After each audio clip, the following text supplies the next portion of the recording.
My name's Sasha Pete, and I'm joined by a fantastic individual. This man joined the NSL for all the way from Scotland. Welcome, Kenny, to this conversation. Thanks, Sasha. Thanks for having me. So tell us, Kenny, how did you fall in love with our great game? Oh, yeah, good question. Being Scottish, and I mean, football or soccer, whatever you want to call it. It's obviously a grassroots working class sport, and that's why it's the most popular sport in the world. So when you're in Scotland and you're from a working class background, you literally live with a ball, whether it be a tennis ball in your pocket going to school, whether it be you get to school and you're in the playground, you come back from school, first thing you do is grab your ball and you're in a backyard. Back in the days when kids could play in the street, there was hardly any cars, so you're literally playing 24/7. You played. It was the only real sport in Scotland. I mean, we never played cricket in Scotland. So it was and it goes back to the time when Scotland really had, in the 70s, when they had fantastic players, back in the 60s and 70s, because that's the only real sport that we had. So yeah, when I was 3 or 4, and I can remember, I joined the Boys Brigade when I was 6 or 7. I was playing in the Boys Brigade team, and that was it, right through to, I was playing Saturday morning for the school, Saturday afternoon for the boys club, Sunday for the Boys Brigade, and then right through to going to clubs on trial when I was at school, going to Man United, Ipswich Town, places like that in the school holidays, training with, Rangers, and, they'd have school boys they'd take, on a Tuesday night or a Wednesday night, and have senior players coaching us. And so you just lived and breathed football, and it was, it just seems like yesterday. And so you ended up playing your senior career at the back, but where did you grab as a junior? Where did you gravitate on? Where did you gravitate on the park? I actually ended up. It was funny. I'd play centre forward with one team, and I'd play centre half for the other team. So I was fortunate that I sort of get bred like the old John Charles. I could play both. So I actually signed with Rangers as a centre forward, but I did go, when I went and tried with a few teams, I went in as a central defender. So I sort of had that capacity, that, and to be honest, probably, central defender or defensive midfield player was probably my best position, to be honest. But I used to score a lot of goals, and so I was lucky, but I was blessed that I seem to always be in good teams. I had a lot of good players around me, so I got great service. And like Alec Jameson played. We grew up together. Alec and Kenny Taylor in Melbourne. Kenny at Ipswich. So I had most of the clubs, even at boys' club, we had terrific players, and most of us signed senior contracts with clubs like Wolverhampton, Man United, Leeds United. So when you're playing with a lot of good players, it makes it a lot easier. You get plenty of the ball. So do you remember when you first signed your official papers to play first grade, or as a? I did. I was playing. Me and Alec were playing for Glasgow Schools. It was a Wednesday night, under 16. And we won 3-1. I scored 2 goals. I was walking off the park, and the chief scout from Rangers came up to me and said, "We'd like you to come back to Ibrox tonight." Literally, it was 8:30 in the night. Luckily, I had my 2 uncles with me. And just incidentally, they were Rangers mad. So I said, "Well, yeah, we'd like you to come back." So me and my 2 uncles drove to Ibrox Stadium, up into the assistant manager at that time was Willie Thornton, into his office, and he literally said, "We want to sign you. Here's the provisional contract. You'll get X amount of dollars. We'll farm you out to a junior club, for this season coming."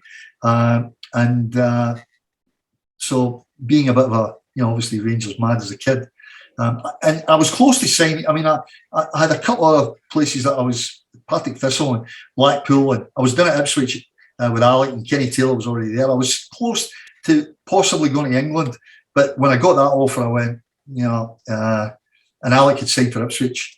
I went, yeah, I'm going to sign. So I signed there, and I had 2 years there. I got a reasonably bad injury that set me back a bit, but I saw the world with them via Reggio. You probably hear about that tournament, that youth tournament. Played in that 3 times. Got in the reserves, a few times, and then got to the stage where what normally happens with a big club, and Rangers at that stage, a massive club. You have a call, they only take 2 or 3, and I was one of the ones who got called. And fortunately, it was the start of the National League here, the NSL. And Alec had just got released by Ipswich, and he came back. We come from Clydebank, and he said to me, look, they're looking for players in Australia. You fancy going for a year? And I thought, you know what?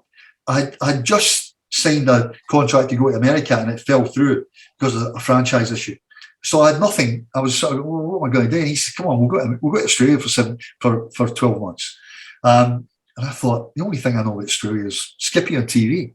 Yeah. So I said, we got the contract through, and I looked at how much money we were getting, and I went, oh yeah, I'll have a bit of that.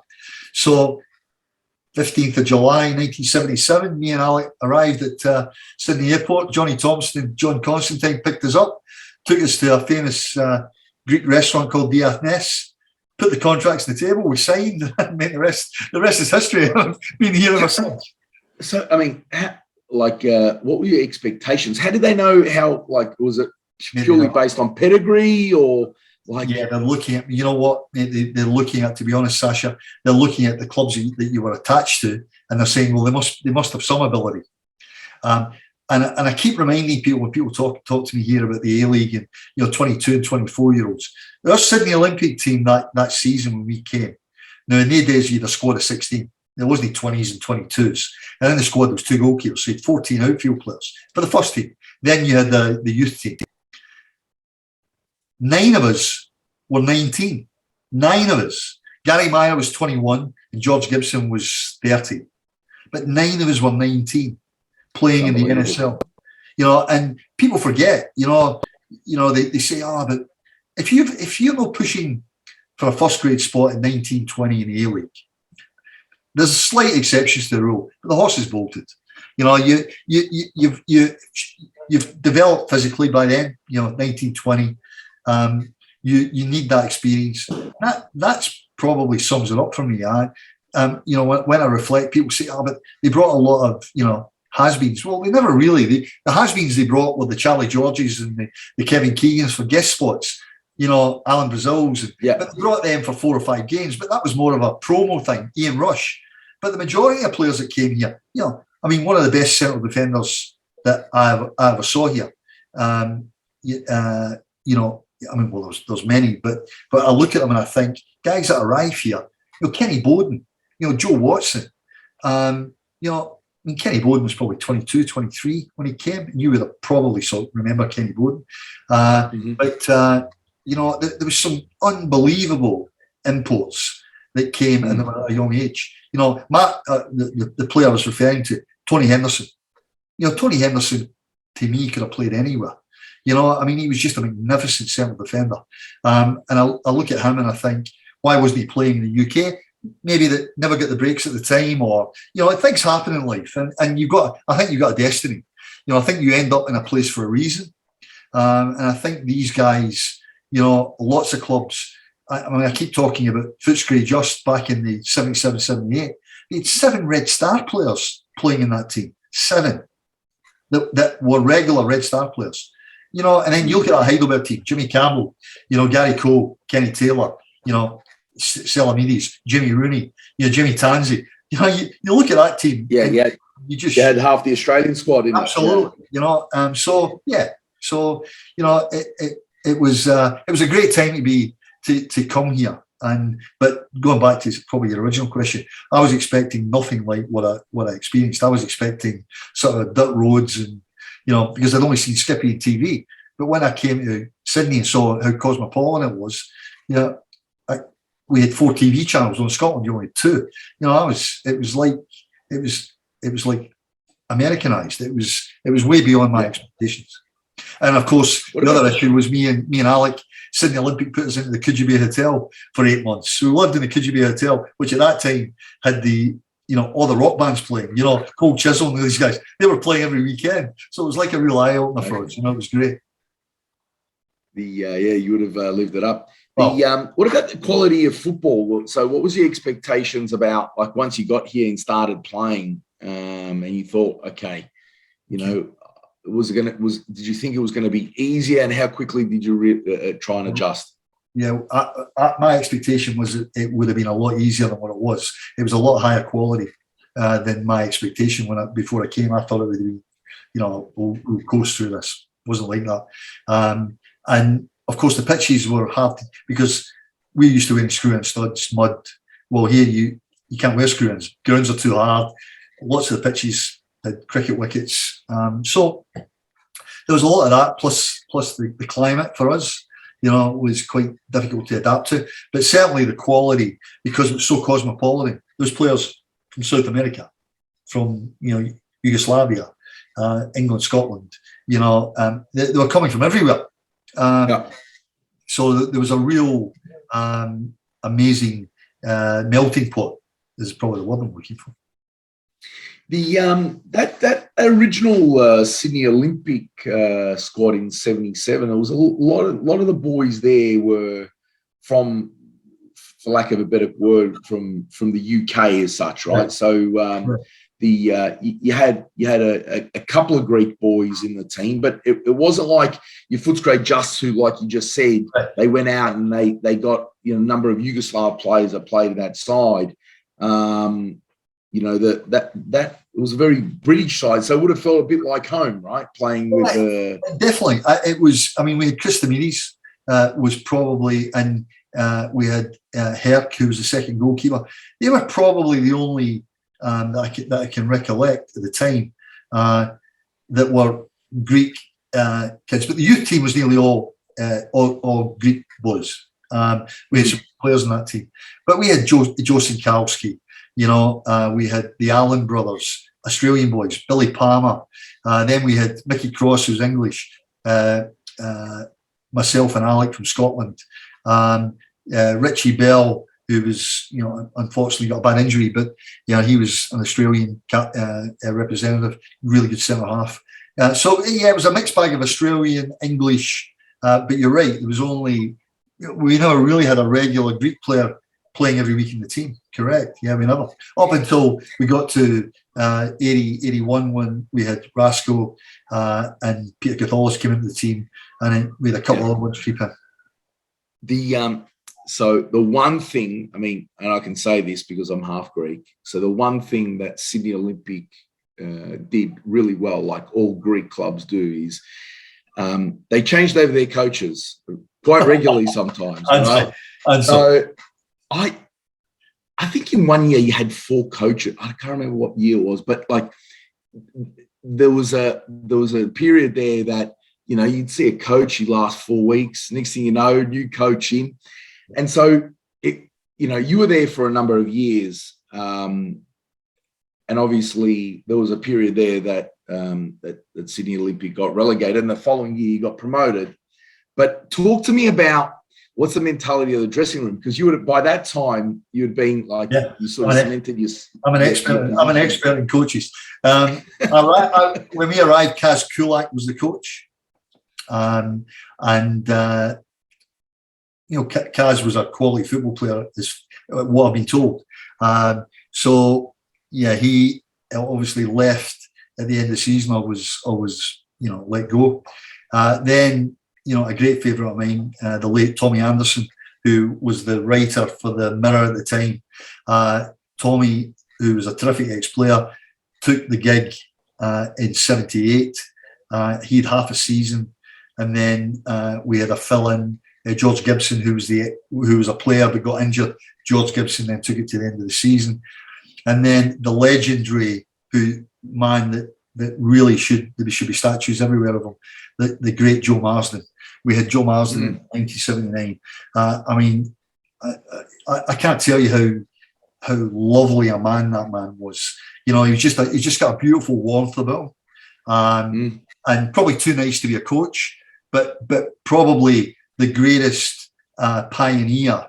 When we talk about pioneers of football, he went in the 50s, and played in an FA Cup final, played at Preston. He played when Preston were, Tom Finney's quality players. So he was a legend. Unfortunately, and I was very sad, we get relegated, but we never finished bottom. South Melbourne were below us. And we had this stupid rule that a Melbourne team weren't allowed to get relegated, and they relegated the Sydney team. To this day, I'm still scratching my head why that. I think this. I mean, so South Melbourne was a power broker here in Victoria, and so I think, I think they made a decision at the start of the year that they were going to relegate the bottom New South Wales. So it was about how many spots from New South Wales were allowed in, and that was probably one of the most controversial decisions.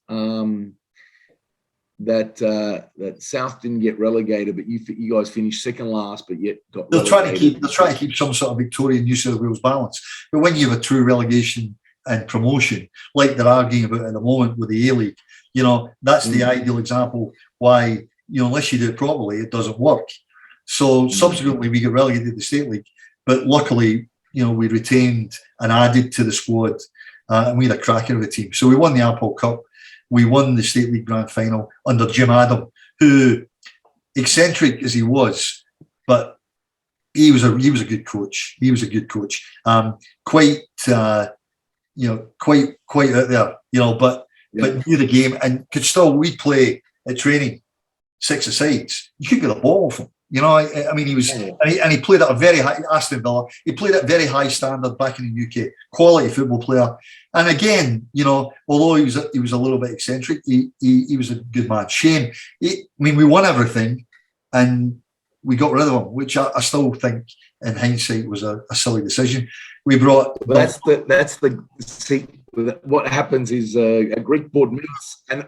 And what do you do when things are going not to plan? You sack the coach, right? So it's the simplest idea. But it went to plan. We got promoted. We won everything, and they sacked him.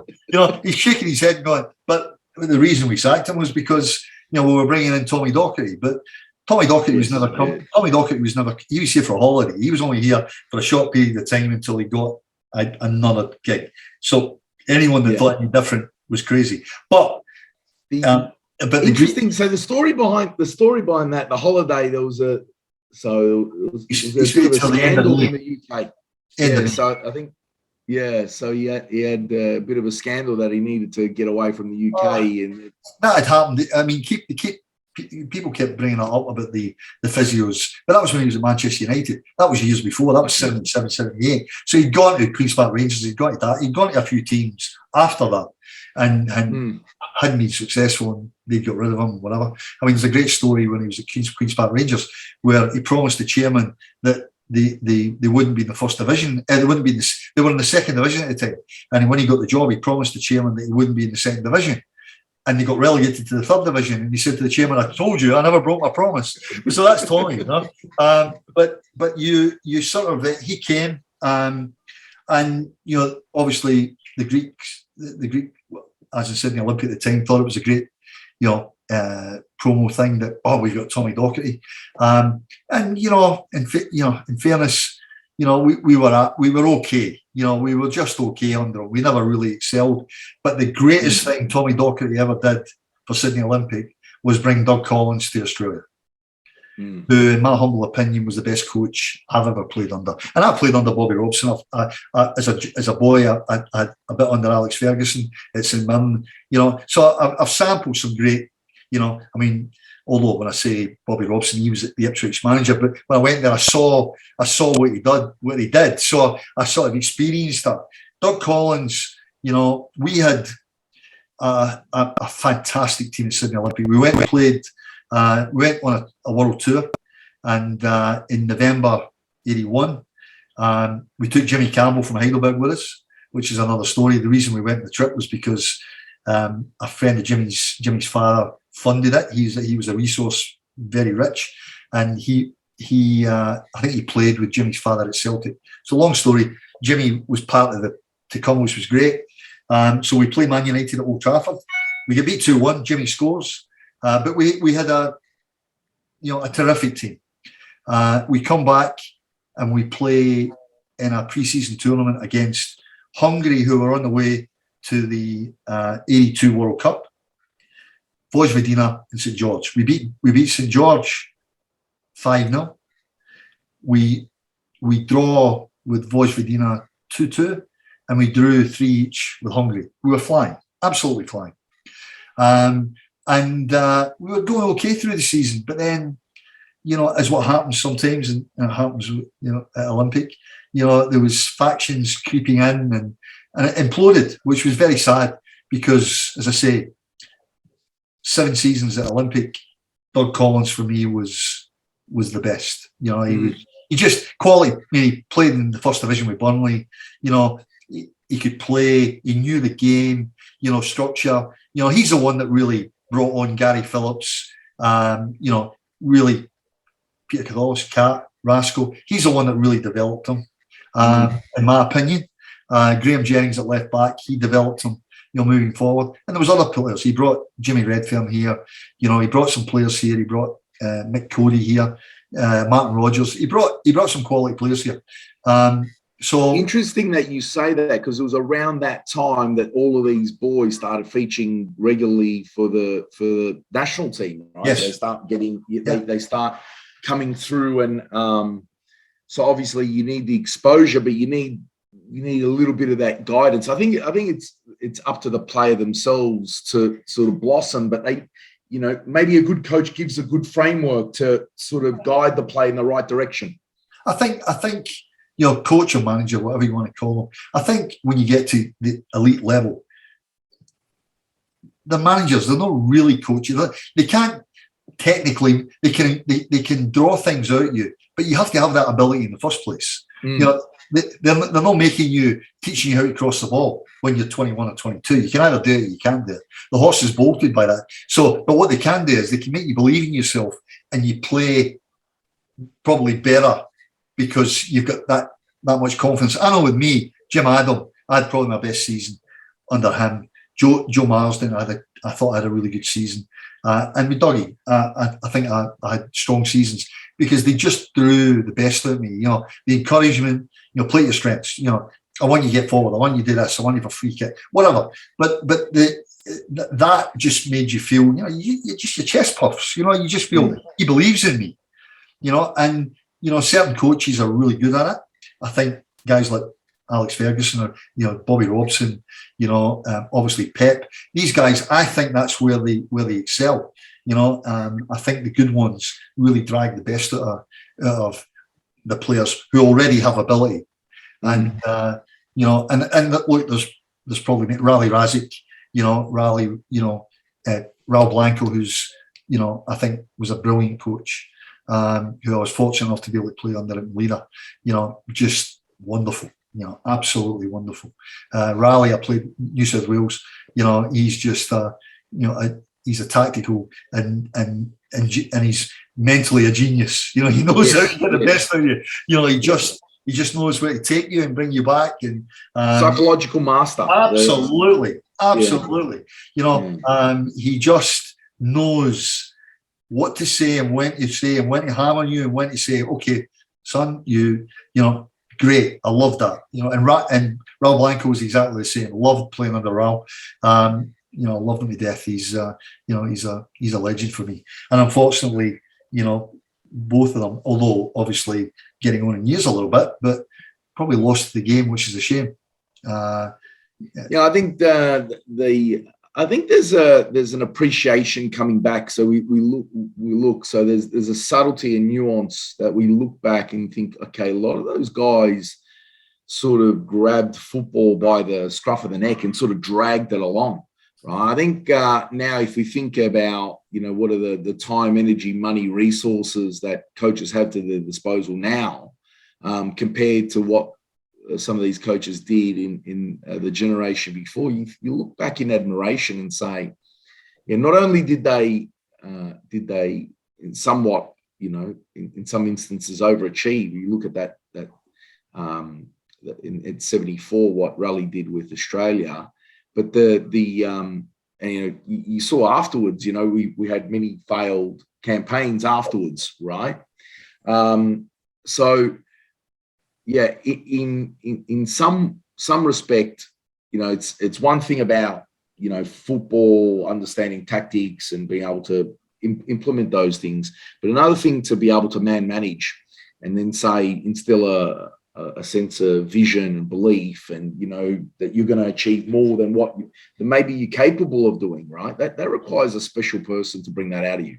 Someone I never mentioned when you talk about coaches, when Dougie Collins left, a Greek lad, John Sopolitas, who had been, Maribor Olympic, was a terrific player. He came in and he actually did a really good job. And he's one of these guys that flies under the radar and did a great job, when he was asked to. And he's obviously Greek, and he had the passion.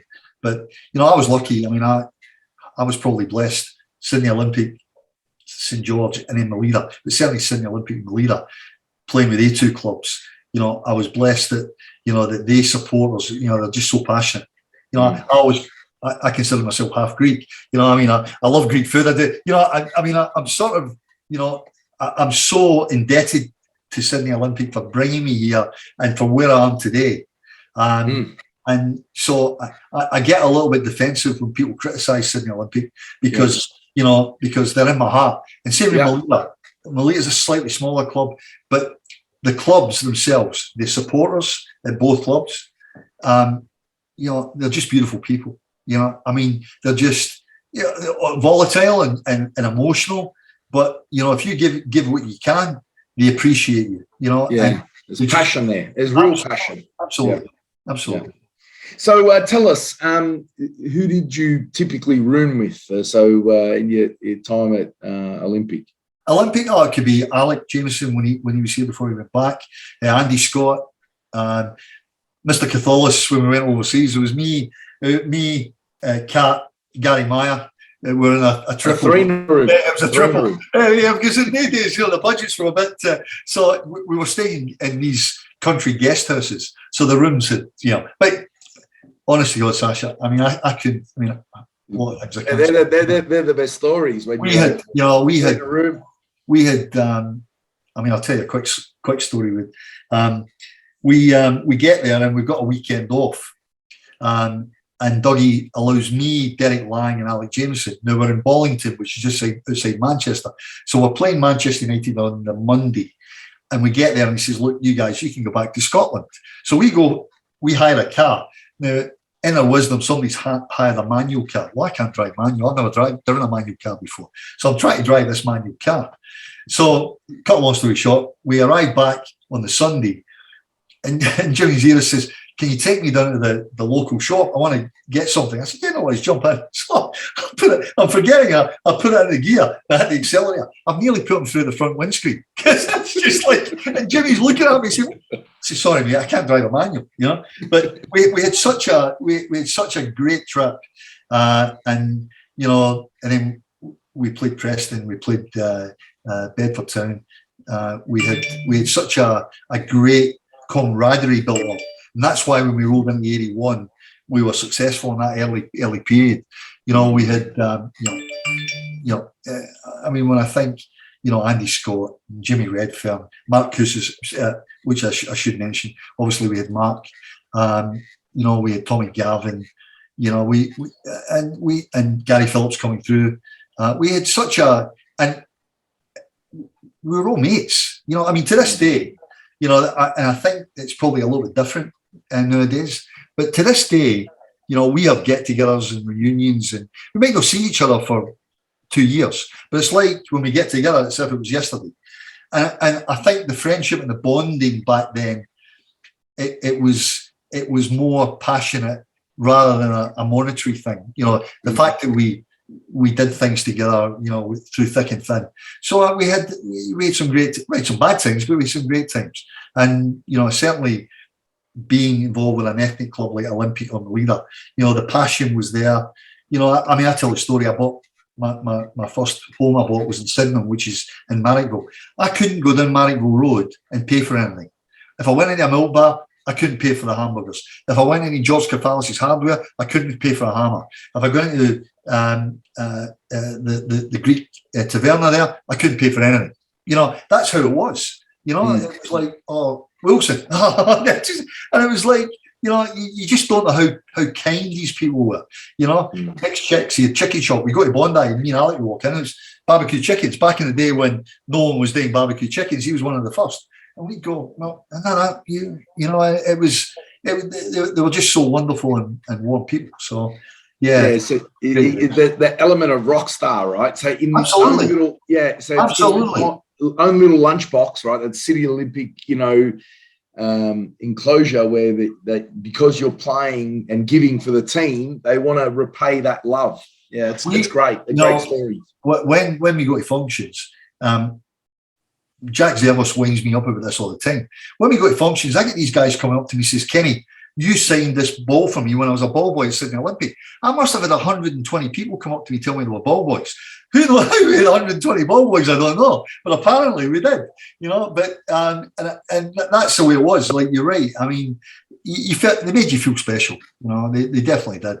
You know, and I mean, even to this day, you know, I go to a place called Corinthian in Marrickville, and there's little groups of Greek guys there that, you know, in their 70s and 80s. And I walk in and I can even say, oh, Wilson. And they still remember me, you know, which is wonderful. You know, it's really, it's such a nice feeling, you know. Yeah, it's great. So what would you say was the biggest rivalry, like at that time? So late 70s, early 80s, where did you feel like, okay, we're up for it today? Look, there was Olympic Heidelberg, Olympic South Melbourne, and Olympic Apia. They were although in the first year Apia was in the State League, but when they came into the National League, certainly that was a big game. From a spectator perspective, obviously against Hakoah or Sydney City, but Hakoah Sydney City never really had a big support. Yeah, they just had half the Australian side. Oh, yeah, but it was, boy, were they a good side.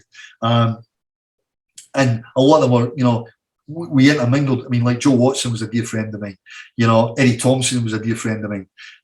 You know, Jimmy Cann. You know, Alec Robertson's a good friend. You know, although we were in opposite teams, we had a, which you've probably got in Melbourne, but we had a Scotland team that played in the Ethnic World Cup.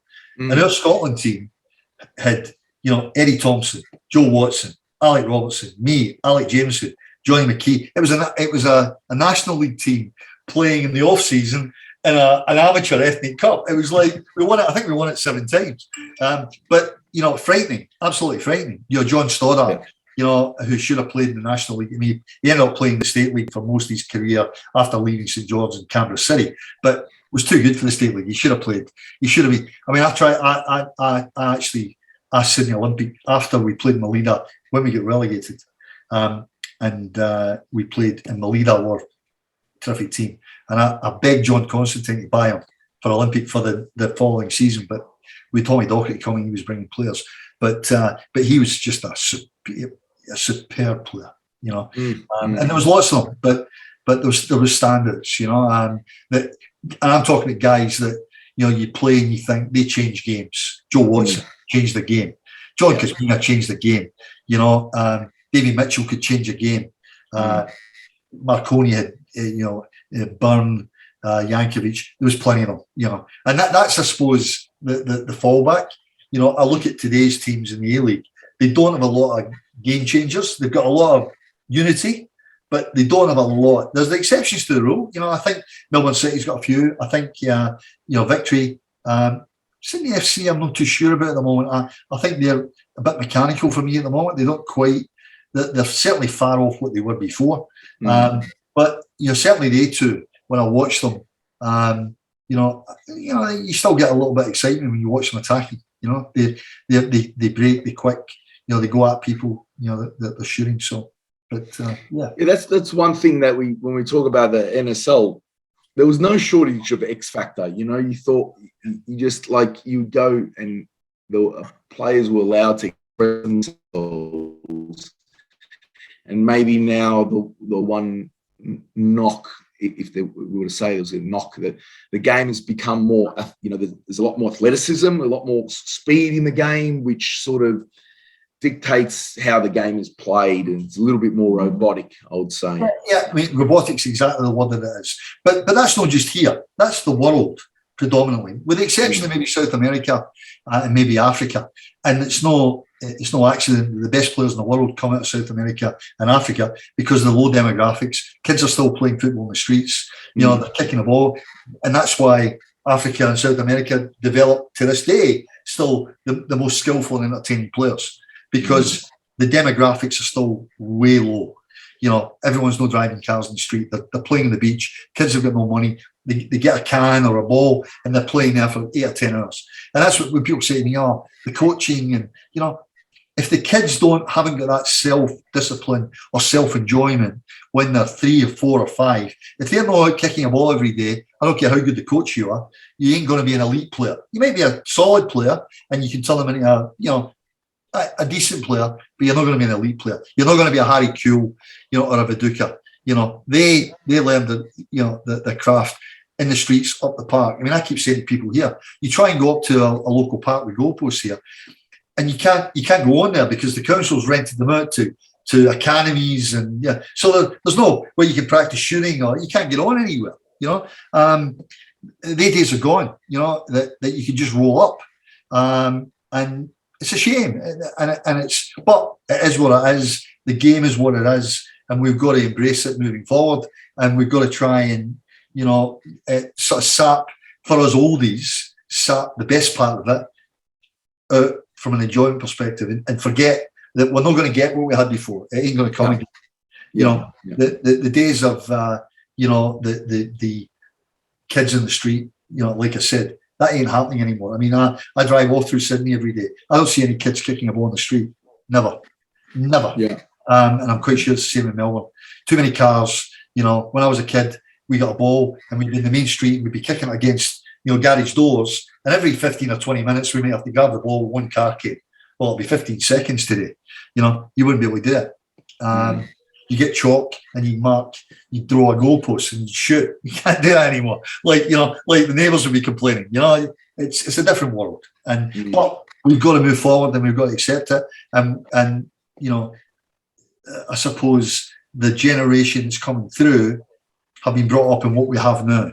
And it's important that at some stage we try and, amalgamate it somewhere where there's a little bit of a mediation and happiness that we can all get something at it, and hopefully that, I have my doubts with the A-League from a financial structure. That's a real problem moving forward, because I mean, I have to mention, I can't understand for the life of me how Newcastle can be funded by Melbourne City, Western Sydney Wanderers and Sydney FC, and can still be playing in the same competition. It'd be like me saying to you, Burnley in the Premier League can't pay the bills, and Man City, Chelsea and Liverpool are paying their wages and everything. Last game of the season, Man City's playing Burnley and have to win by 2 goals. It just wouldn't happen. I don't know how FIFA's allowed it to happen. And that's no disrespect to Newcastle, but it should just, this is our A-League. This is our top national competition. It's embarrassing, and it shouldn't have been allowed to happen, in my humble opinion. Yeah, it's I suppose if we think about the A-League, I mean, I wonder if we look at, let's say in late 70s, early 80s, there'd always be benefactors at clubs that are paying, but right. So I would say that no club was breaking even, let's say, right? So there's always somebody dipping in money. But now that the clubs, I heard a rumor that, one of the A-League clubs is out $4 million. I wouldn't surprise. Yeah. So it's like, that's down. That's so net loss down. And you're thinking, well, the salary cap's only 2 mil, right? So you've got a $4 million loss. So where are all the other costs coming from, right? Well, this is the coaching costs, physio costs, juniors, all these things come into play. But when you look at, I mean, people don't realise, like Appy and Olympic, it's for an NPL team, a decent one, you don't get any change out of $2 million a season. By the time they're paying the fees, the higher fees with grounds, and the squads, Marconi's the same. You know, $1.82 million. Yeah, so you need at least $2 million to do an NPL team. So, and they're not getting the funds from the A-League that the A-League clubs are getting. But you look at it and you go, well, okay, exactly what you said before. I can hand on heart, never missed a payment with any clubs I played for. Olympic paid me every week. St. George paid me every week. Melita paid me every week. Wollongong, Macedonia paid me every week. Not once did I ever not get paid by the clubs.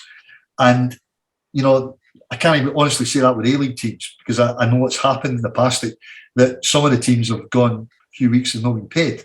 So, but the point you made was there was, you know, guys that have got small businesses like hardware stores and retail stores that would chip in 2,000. And the conglomerate of that amount of money ran the club. Let's be honest, football around the world, Real Madrid, Barcelona, they all lose money. That's why Real Madrid and Barcelona have had to offload $300 million, because they, you know, obviously they're in so much in debt, but the benefactors, like the Arab guys now, don't care. It's petty cash. But the reality is, the only team that I'm aware of in England that runs at a profit is Arsenal. All the rest lose money. But the clubs are happy to do that, because for a club like Chelsea or Tottenham, if they went to sell that club, they'd probably worth $4 billion for to sell. So the money is in the sell value. Or if you're Russian and you want to get the money out of Russia, then it's a way of transferring funds. So there's lots of different anomalies. Yeah, or you're a mining magnate, and you know instead of paying a tax bill to the Australian government, you run a football club, right? So you know the problem with that, Sasha. The problem with that is when we get these guys, crazy as some of them might be, we always abuse them when they put the money in. But it's never good enough. I mean, we had, you know, in Newcastle said two, Tinkler and the lad that owned Patley Markets, and what's happened to them was, you know, they've lost millions of dollars, but no one's ever happy. But if they guys hadn't came along, the clubs wouldn't be with us anymore. You know, they bailed them out of trouble. You know, the debt was there, $2 million. Okay, he's paid it. All right, they don't like him, or they don't like the way he operates, but you took his money in the first place. You can't have it both ways. Don't take his money. You know, and that happens. And, you know, there's obviously, you know, in Perth, they're always on about the Perth guy, you know, oh, he's done this, he's done that. Well, he's the one that's funded that club for many, many moons, you know, and there's and like you said, there's lots of them. But they're all getting sick of it. They're all saying, you know what? No, enough is enough. The Chinese owner in Newcastle, enough is enough. You know, so to try and make them self-sufficient, you know, the supporters or the people who are backing these clubs have got to turn up at the home games. You know, I keep saying, I think Newcastle had 10.5 or 11,000 members. Yet they were struggling at 6,000 or 7,000, including the away support again. Well, where is the 10? You should have at least 10,000 there at the home games. You got 11,000 members. We'll get close. And then if they're playing, you know, Sydney FC, they should bring 4 or 5. You should have 15 or 16,000 there. It was never happening. Yeah, the interesting thing is, I wonder how much the broadcast rights, you know, having a game every night, you know, on Paramount is driving, because like for me, you know, there was a game on last night. There's a game on tonight, right, in Melbourne being played. You know, like midweek fixtures. You know, if kids are on their own football pitch, if they're training on a Tuesday night, like, you know, historically, even when I played as a kid, we were training Tuesday, Thursday nights. And I mean, I'm a junior coach. I coach every night. I coach two teams. So doesn't make sense. You're right. But you know what? But the majority of supporters, I mean, the bread and butter supporters don't play, don't coach. You know, the mum and dad guys, you know, like the Greek guys, you know, they come in from work and they want to go and meet their mates at a soccer game. I can get a Wednesday night if it's a cup game or whatever. And then your Sunday, we used to always play Sundays in the NSL. So, and I get it, but I think it's the engagement of a live game. I mean, you look at it, doesn't stop Liverpool and England getting 62,000 at the games, although the games are live, you know, in TV, but they still get 62,000. I suppose the answer is people want the touch and feel, that are passionate. They don't want to sit in front of the TV. I mean, the passive supporters will do it, But the passionate ones want to be singing. They go to the pub. It's a whole experience. Yeah. And that's what we're sort of missing with the non-ethnic clubs. That's where we've no recreated. There's no that, historic. Me and and my 5 mates are going to meet at the pub. We're going to have lunch. We'll walk to the ground. We'll get in. There'll be the singing, that whole thing, and then when we finish, we'll go back to the pub. There's that whole, or it could be go and play some Manila or whatever. But that's what they don't have. They lack that.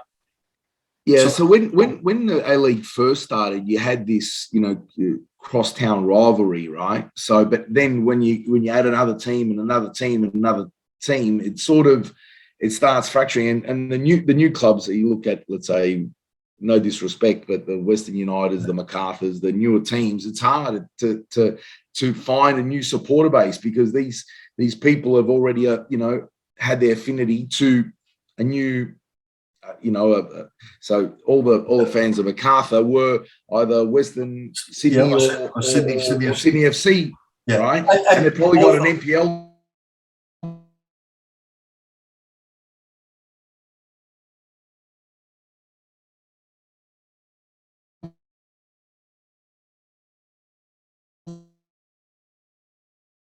Team. It was like the Love Boat. It was like too many of the same players played for too many teams. So you're not seeing anything fresh. One thing about the NSL, old NSL, every year there was new lot of imports coming in. There was fresh, flushed, new coming, old going, constantly bringing new players in when we never had that restriction on imports.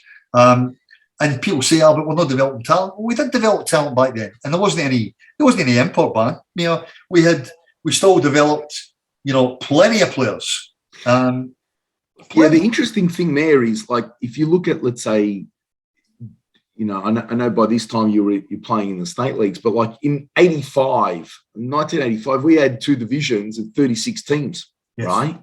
So, your John Markowski's, your Ernie Tapai's, all these, players who played at 16, at 17 years old, your Paul Trimboli's, and I'm just calling out Melbourne boys, but the same would be true, in Adelaide and in Sydney.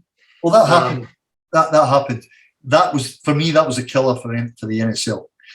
84, they did that split because of costs, because they're flying everyone interstate. They couldn't afford it anymore. They lost this, I think it was Qantas, where it was flying, as I forget now. But I think the reality was the costs were blown out so much that they had to zone it. So I was at Melina, we were in the National League then, and we were zoned. We were only playing, I forget who was in our zone. But the NSL was never the same after that. As soon as they split it in 2, it wasn't a real National League anymore. It changed. The definition of the league changed. It was like 2 super state leagues coming together for a grand final at the end. It changed the complexity of it for me. Whereas that early 77, 78, 79, 80, 81, that 4 years, it was true national. The only thing we never had was proper TV rights. Channel 10 started it. I mean, they've got it back again, and they're not doing a much better job. I mean, to be honest, look, they've handled it well because they've picked it up, and Paramount's probably picked up 70 or 80,000 people joining up for the movies and whatever. So it was a great value for them because for starting a new sort of web, you get all these instant soccer people who want to watch, because they're not stupid. They know all the best games are going to be on Paramount. It's not going to be on Channel 10 free. They're going to move Melbourne City, Sydney FC eventually to Paramount. So it's got to be paid to watch, right? I know it's only $9, but the reality is, when you've got, all these pay-per-views now, whether Netflix and Stan, it was a great business decision by them, starting off a new company like that, to immediately hit the soccer fraternity and get 70 or 80,000 people going, I'll pay the $9 because I want to watch Melbourne City just in case. Plus there's movies and all that one there, and it's probably reasonably good value. But you watch, once they've established they'll waver off. The support for the game's not there with Channel 10. You can tell by the presentation currently, it's not great. It's average. To say the least, it's not any better than what they did in '77, to be honest. And when they start wavering, and they'll go, okay, at the end of the day, if they drop it, the 80,000 people, they might lose 20, but they'll probably retain 60,000 people. Oh, it's only $8. We'll keep it. I like the movies. I like this. So they've probably done well. And I'm not quite sure the end result, the money they paid, because the production rights are getting paid by the A-League themselves, and a lot of other costs. I don't know whether there's much money in it. It's certainly nothing like the Foxtel deal, not even close. So I would like, it's a shame because, SBS did the best job for football by a length and a mile. Coverage, presentation was great. Just the sheer knowledge of the game. The volume of it. Yeah. The volume of it. We were blessed. Then we on top of that, you can get, now, we got the English Premier Leagues and when you get that package, the big mistake that Foxtel made was when they lost the Premier League, the A-League was a lead-in to the Premier League games at night. The minute that they lost the Premier League, all the guys who are mad football guys went, well, I'm not going to have Foxtel anymore. I get rid of Foxtel when they lost the Premier League, and I know most of my mates did. So immediately, they lost all that subscription, and they realised they made a big mistake because then there was no one watching the A-League game before. So it was a big mistake they made. They made a huge mistake. I think they're regretting it, losing the Premier League. So, but anyway, we'll see what happens moving forward. You would have marked some tough centre forwards. If you think back, okay, and you think, okay, who were the toughest duels that you think, okay, 1-on-1 now, because you would sweep to try and cover, but now you're grabbing onto person's shirt, you thinking, okay, I'm in a tough bother here, I'm in for a tough day's work. What are some of the names that spring to mind? Well, from a physicality perspective, there's probably different ones. I'll start with the physical ones. John Kazmina, Davy Mitchell, Dixie Deans when he was at Adelaide City, Mark Yankovic, Eddie Krenčević. When I go back, then the slightly different players like Kenny Bowden, who'd run at you from deep and he just turned you inside out. There was, in Melbourne, obviously, when you look at Gary Cole, Jimmy Campbell was a nightmare to mark because he was like an old inside forward. He'd come at you. He was like a Lampard. He was doing what Lampard was doing before Lampard. He'd make that run late from deep and arrive in the box. It's nearly impossible to mark. He's brilliant at it. Absolutely brilliant at it. Jamie Payton. They had, nearly every club. Alan Evans at South Melbourne. Peter Ollerton. There was even going way back. Billy Rogers. There was some really good ones in the early days. Physical, strong, and made themselves, felt. Frank Farina because his pace. But the minute Frank started playing with Causey and Davy Mitchell, he got a bit. He learned the nastiness. He knew how to throw himself around, and he just went into a different level. I used to hate. I don't remember a game I played against Sydney City or Hakoah where I never got my nose broke. Go for a challenge. When the hell was flying up, or at least I definitely got a crack, right? Yeah. That was but in the days there was physical encounters. I mean, when you watch it on YouTube and you see the Olympic Sydney, Hakoah, and you see Jerry. I mean, a nicer bloke in the world than Jerry Gomez you'll never meet. But when you see some of his tackles, you go, aye. Crunching tackles. Yeah. Steve O'Connor's the same, he's a lovely bloke, but he didn't mind giving it to you. Jimmy Camp was another one, he'd give it to you, big time. Jimmy Tansey, O'Reilly, I go on, Arthur McMillan. I mean, it was like, they just give it to you, Yeah. That was the way the game was. You could do it back then. Yeah.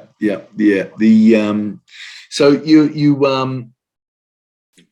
after the you continue to play for a number of years. So after your time at Melita, you touched on you played. So at what age did you stop playing football? Well, what actually happened was I had a season off, and then I went to Wollongong, Macedonia, and I had a season under Casey De Bruyne.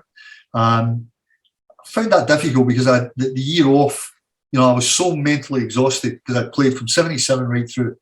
And it was 4 nights a week training, traveling on a Saturday to play on a Sunday. And I never realised, how much of my life was involved in it. I had a young kid at that time, my daughter, my first daughter. And then when I had that year off, I really enjoyed having the year off. And I came back and, I struggled a little bit, for the year. I never quite got fit enough. And then the following year, I became player coach at Kingsford. But I was smart enough to grab quality players like Joe Watson, Barry Walker, Donny McLeod. I had a ton of them. I had like nearly all ex NSL players. So I got a great team around me. And so I did that for a year. And then at what level was this? That was State League Division 2. So we had a cracker of a team. I mean, we were all in our 30s, 31, 32. But we had a really good team. Where did you finish that year? No, we won it. Yeah, that season. Yeah, we won the league that season. And but someone like Barry Walker, I never mentioned Barry Walker earlier on. I mean, you talk about a finisher. You get the ball in the box. I mean, Barry played with me at Melita. And grand final. He just goes and he does what Kane does. He just arrives late, side foots, headers. He's just a magnificent finisher. If you knocked the ball in the box, you were confident that he'd hit the target. He's one of the type of players. So partly because Barry was in the team, we got a lot of goals. And Joe, if Joe would go down the line, pick Barry out, thank you very much, whatever. So we had a few. Johnny Davis, who played at Canberra, St George, got a few Australian caps. We had a cracker of a team.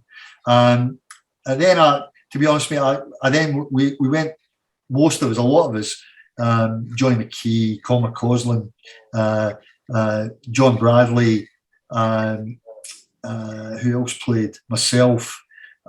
We all went and played in the Sydney Amateur League, over 35s. We ended up, Terry Butler. I mean, again, our team was riddled. Nearly the whole team was ex-National League players. Richard Miranda. You remember Richard that played in Melbourne?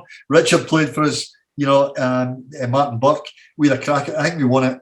We played right up until 42, 43, and we won it nearly every year. So it was a camaraderie. It was just brilliant. And then that team was also practically the Scotland team that we played in all the tournaments. We play in all the charity tournaments in Scotland. Eddie Thompson would play, and so I played right through. But in the interim, I started coaching with my local clubs here. So I coached from under sixes, the boys through the under 14s, and I did the girls under sevens to under 16s to my local club here at Wakehurst. And I enjoy that. That was, I got a kick out of that. And seeing them develop and grow, and from 6-year-olds to 16-year-olds, it's it's a big change, as you know, because you know what it's like, and see them all develop. And my son's team, who he plays in AL1s over here, and his team, there's 5 or 6 of them, were boys that were under sixes with me, along with my son. So I go and see them, they're all men now, and so it's great to watch and see how they've developed and love of the game. They're playing because they love playing. And my son's got that passion, with his mates, that they will go up the pitch and practice shooting and practice. They still do that, which is good. And I like that. I like it. I like it when they've got that. I want to do it. I don't need to be told to do it. I'm going to do it. And, so, what advice do you have? You're speaking to that player that looking to transition from let's say junior football to senior football, the 16, 17, 18, 19-year-old. What's the advice that you give that boy or girl? Well, look, the first thing they've had to be is had the dedication to develop their craft. Forget expecting a coach to do it for you 2 nights a week, 2 hours or 3 hours. If that's what they believe, then they're wasting their time, and that's me being humbly honest. But if they've got that passion, and most of that is the ethnic kids, the South American kids, they grab a ball. If they've got that raw skill and raw ability, then try and attach it. Forget the saps and the elites and the parents have got to pay big money to coach you. Find a team that encourages flair and ingenuity and allow you to develop your natural talent. The discipline will come later on, because at that age, you physically haven't filled out yet. And that's a really important thing, because you can have all the skill in the world at 15 and 16. If you don't develop physically, then you won't play at elite level, unfortunately. You won't be quick enough. You won't be strong enough. You've got to be quick in today's game. So if you don't have pace, and you still need, the physicality, so your body will change. So you need all these things to fall in your favor. You need the physicality. You need to be quick. But if you've got ability, special ability, and I believe a lot of kids are born with it, a flair, but you've got to go to a club that's not going to hammer it at you and sort of discipline you to do things that your mind's telling you, but I don't want to do that. I want to take this guy. No, play it back. Play it backwards. We don't want to lose the ball. When you start indemnifying kids' minds with that, then it becomes, they don't enjoy it, and we lose them. We lose them in the game, out the game, and they give up. They go, oh, I'm not enjoying this anymore. There's nothing better than, if you're a striker, scoring goals. There's nothing better as a central defender to be jumping up and winning headers. There's nothing better for a right winger to go past the fullback and put a great cross in. You go, phew, you get that adrenaline, and that's what the game's all about. It's about really enjoying it. Forget the money and forget the fame. The first thing you've got to do, you've got to enjoy the game. You've got the passion to love it. So I would say, they've got to be self-disciplined to love the game enough to be practicing themselves. Don't rely on you or me to have 2 nights a week for an hour and a half to turn you into an elite player. I'm not saying if you're just going to play, local at a reasonable level, we can't do that. But if you want to play A-League or NPL or go overseas, then you've got to develop it. You've got to be dedicated yourself. You've got to be home in the morning, take a tennis ball to school with you on the break, up against the wall, control it, headers, get back from home before you go to training with your club, wherever you are, get the ball out, kick it up against the wall in the backyard, keep you uppy, headers, practice, emulate your heroes. I say that to people all the time. Go back on YouTube and look at the 70s, the 80s, the 90s, and look at Bergkamp and practice what he does. Flick that way and go that way. You might not be able to do it, but practice it. Pele, World Cup, chest down volley. Cruyff, when he does the drawback, in the World Cup, practice all these things. You emulate your heroes. And that historically, we all do that. And then we'll learn little tricks ourselves. We'll add to the basket, but emulate the skill factor. Try bending balls, free kicks like the Brazilians do, or Roberto Carlos. Take free kicks in the backyard and try and get a spin on the ball. Put some backspin on it. Unless you practice it, you'll never be able to do it. Peter Catholis, we'd finish training at Sydney Olympic, and he'd have a ball in his arm, and he wouldn't drive to training. He'd be dribbling in and out the lamppost on the way home. And he'd stay back with Gary Meyer, and he'd be smashing free kicks. Practice makes perfect. David Beckham never learned to take free kicks without practice. That's hours and hours and years of practice. That's what I can say. If they really believe and want to do what they want to do, they've got to self-believe and do it themselves, and then allow someone like you or me or whatever to take that and push them in the right direction and encourage them. Don't be frightened to make mistakes. Don't be frightened to take someone on. I'm talking about now if you're a striker, if you're a defender, it's a different realm. But if you're a striker, don't be frightened to take someone on. 1 against 1. If it's 1 against 1, you take him on. If he's got cover, you play it. But that's natural. So that's what I believe anyway. That's my mantra for football, for soccer. Fantastic words of wisdom. What a great chat it's been. Kenny Wilson, thank you so much for your contribution, particularly to a number of New South Wales clubs. And it's great to hear that you fondly remember your time at Sydney Olympic. Absolutely. Thanks very much for having me. It's been a pleasure. Hey guys, we've come to the end of this episode. Thank you so much for watching. I really appreciate you taking the time to listen to our wonderful guest. If you like this type of content and would like to see more, how about you hit the like and subscribe button? and have a fantastic day.